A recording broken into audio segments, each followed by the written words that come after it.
നവകേരള സദസ്സിനായി school മതിലുകൾ പൊളിക്കുന്നത് എന്തിനാണെന്ന് ഹൈക്കോടതി. പൊതുപണമല്ലേ നഷ്ടപ്പെടുന്നതെന്നും കോടതി ചോദിച്ചു. പൊളിച്ച മതിൽ പുനർനിർമ്മിക്കുമെന്ന് സർക്കാർ അറിയിച്ചു.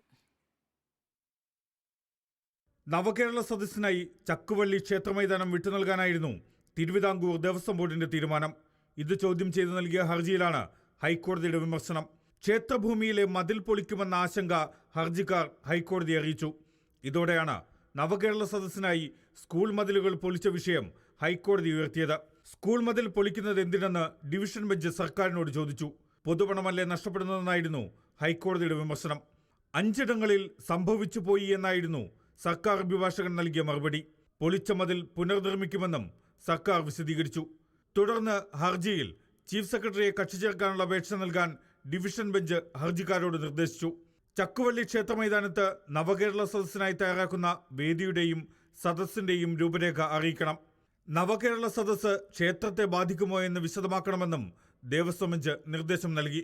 കൊല്ലം ജില്ലാ കളക്ടറും തിരുവിതാംകൂർ ദേവസ്വം ബോർഡും സത്യവാങ്മൂലം നൽകണം.